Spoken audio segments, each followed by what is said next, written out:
নমস্কার বন্ধুরা, আজ আমরা চলে যাচ্ছি পশ্চিম মেদিনীপুর জেলার গড়বেতা থানার অন্তর্গত সর্বমঙ্গলা মায়ের মন্দিরে। তো সর্বমঙ্গলা মন্দিরে যেতে হলে আমাদের প্রথমেই কি করতে হবে সেটাই আপনাদের সাথে প্রথম শেয়ার করি। মায়ের মন্দিরে যাওয়ার জন্য স্টেশনে নেমে গড়বেতা স্টেশনে নেমে প্রথমেই আপনারা অটো বা টোটো ধরতে পারেন।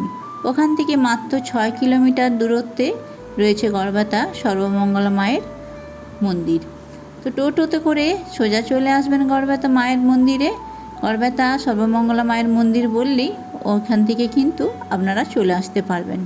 তো আমরাও এখন চলে এসেছি মায়ের মন্দিরে কাছাকাছিতেই। আর জেনে নেওয়া যাক মায়ের মন্দিরে পুজো দিতে গেলে আমাদের কোন সময় যেতে হবে, ভোগ গ্রহণ করতে গেলে কোন সময় টিকিট কাটতে হবে এবং ভোগ মূল্যের টিকিট যে কাটবো তার মূল্য কতটা, সবটাই কিন্তু আজকের ভিডিওতে আমি আপনাদেরকে শেয়ার করব।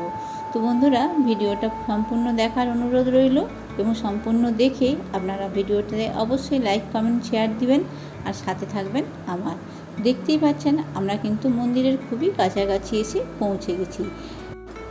অধিষ্ঠাত্রী ও জাগ্রত দেবী সর্বমঙ্গলা মাতার মন্দিরে যাওয়ার পথেই পড়বে এখানে ষষ্ঠী মাতার মন্দির।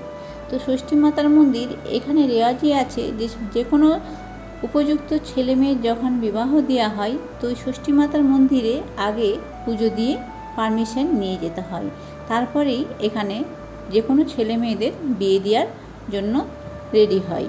তো দেখতে পাচ্ছেন আমি এখন আপনাদেরকে দেখিয়ে দেবো সেই ষষ্ঠী মাতার মন্দির। তো ষষ্ঠী মাতার মন্দির কিন্তু এখন নির্মাণ করে সুন্দর করে একটা মন্দির তৈরি হয়েছে। এটা আগে ছিল একটা গাছের তলার মধ্যে।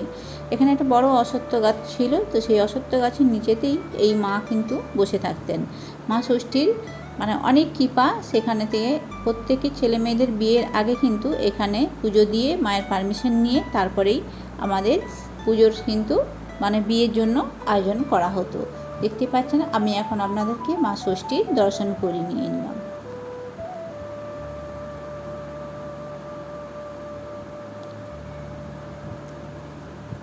মা ষষ্ঠীর মন্দির থেকে আর একটুখানি গেলে পরেই কিন্তু আমাদের পরে মা সর্বমঙ্গলার মন্দির। আর পথে পড়বে পুজোর নৈবেদ্য কেনার জন্য দোকান। তো দোকান থেকে কিভাবে জিনিস কেনা যায় সবটাই আপনাদের সাথে শেয়ার করে জেনে নিন। দাদা, আপনার কাছে মায়ের মন্দিরের জন্য পুজো দেওয়ার জন্য কি কি পাওয়া যায়, কিরকম ভাবে পুজো দেওয়া যায় সেটা? মায়ের পূজা চানমালা, ধূপ, সিঁদুর, সেঁকা, নোয়া, আলতা, মিষ্টান্ন, ফুল, ফল সব কিছু মায়ের বড় ঝুড়ির মধ্যে বসিয়ে দেওয়া হয়। আচ্ছা, ওটা কিরকম কি খরচের মধ্যে পড়ে? 100 টাকার মধ্যে হয়, 50 টাকার মধ্যে হয়। আচ্ছা, 50 টাকা 100 টাকার মধ্যে ডালা তৈরি করা যায়, তাই তো? যে যেরকম নেবে। আচ্ছা, আপনার কাছ থেকে মোটামুটি সবকিছু পাওয়া যাবে। আচ্ছা আচ্ছা, তো দেখুন এখানে ওনার মিষ্টান্ন সমস্ত কিছু রেডি করাই আছে। সকাল থেকে তো বিক্রি হচ্ছে, এখন তৈরি হচ্ছে। আর যেগুলো রয়েছে সেগুলোই আপনাদের সাথে শেয়ার করলাম। আপনারা এখানে মায়ের মন্দিরে পুজো দিতে এসে এই দোকানে কিন্তু আপনারা সব কিছুই নিতে পারবেন, কোনো অসুবিধা নেই। আর এই দাদার ব্যবহারও খুব ভালো, দেখতেই পাচ্ছেন। উনি কিন্তু আমি ভিডিও করব বলতে উনি কিন্তু এক কথায় রাজি হয়েছেন। তো আপনাদের সাথে শেয়ার করার জন্যই ভিডিওটা করলাম। আমি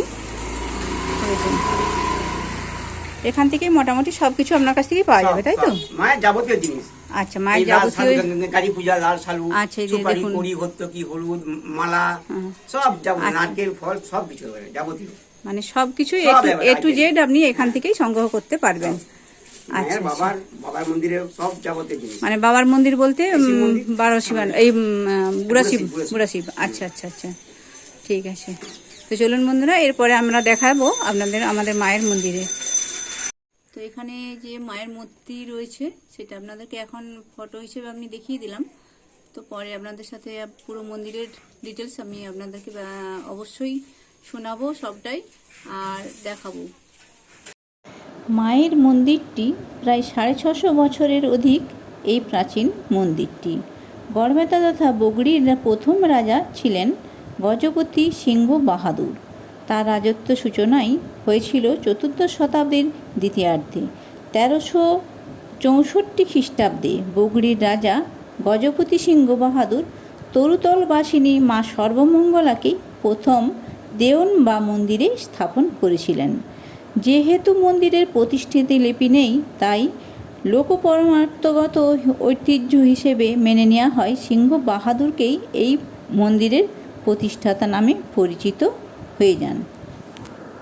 মন্দিরের সামনেই রয়েছে আরেকটি মিষ্টান্নের দোকান, ওখান থেকেও জিনিস কিনে আপনারা পুজো দিতে পারবেন।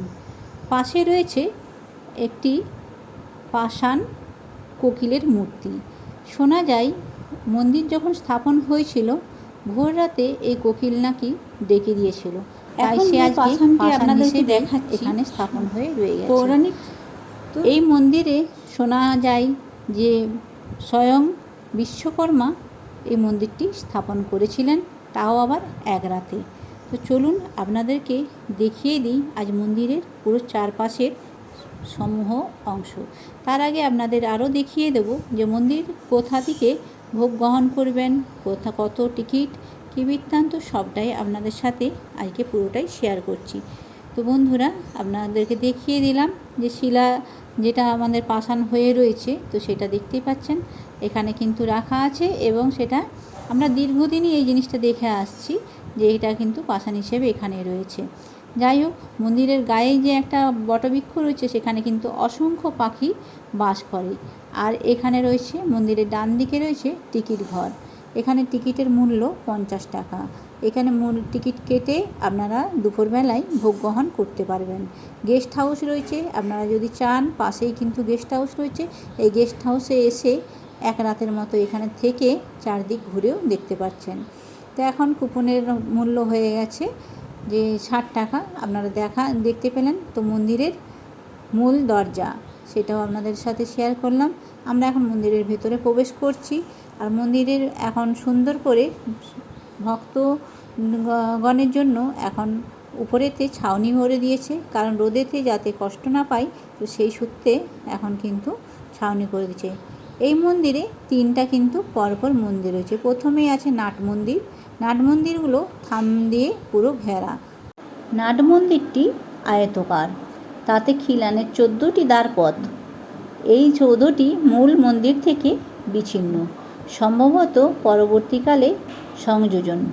উচ্চতা পায় 25 ফুট, মাথায় 4 চালার ছাউনি। এখানে হয় ছাগল বলি।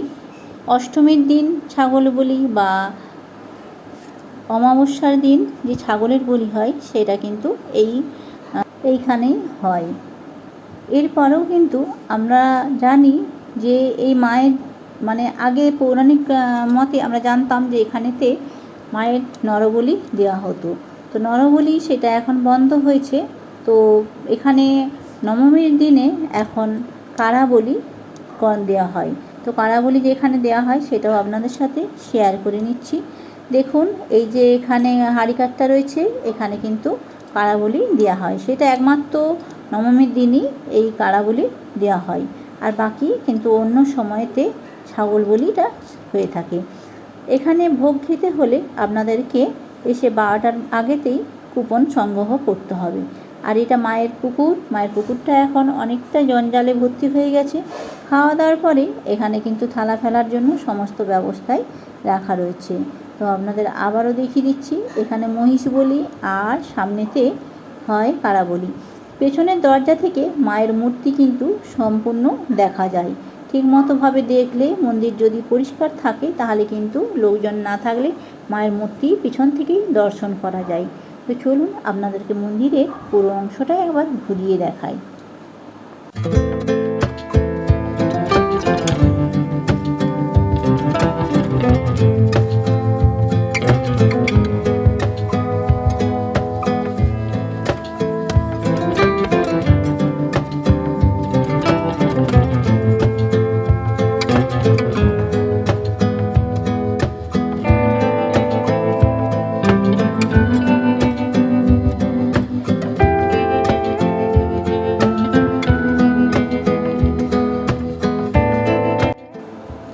দেবীর মন্দিরটি মাগরা পাথর দিয়ে ঘেরা।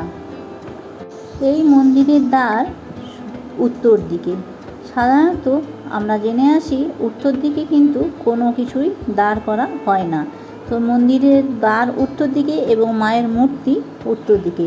শোনা যায় এক সাধক পঞ্চমুণ্ডির আসনে বসে মায়ের মূর্তি ঘুরিয়ে দিয়েছিল। তো সেই সূত্র থেকেই তখন থেকেই কিন্তু মায়ের মূর্তি উত্তর দিকেই আছে। তো এখন দেখিয়ে দিচ্ছি আপনাদেরকে মায়ের বিশ্রাম নেওয়ার জায়গা। পর্দার আড়ালে রয়েছে মায়ের বিছানা, আর এখানে রয়েছে ভৈরব আর ভৈরবী। চলুন এবারে আপনাদের দর্শন করে দিই মা সর্বমঙ্গলাকে। শোনা যায় মায়ের নাম নিয়ে যে কোনো কাজ সফলতা অর্জন করে। আপনাদের মনস্কামনা জানিয়ে মায়ের কাছে স্মরণ করুন। মা কিন্তু খুবই জাগ্রত এবং মা আপনাদের মনস্কামনা পূর্ণ করে আপনাদের অনেকটাই হেল্প করবে। তো চলুন একটু সময় নিয়ে সবাই বলে উঠি, জয় মা সর্বমঙ্গলা। সকলকে ভালো রেখো, সুস্থ রেখো, আর প্রত্যেকের মনস্কামনা পূর্ণ করো। জয় মা সর্বমঙ্গলা।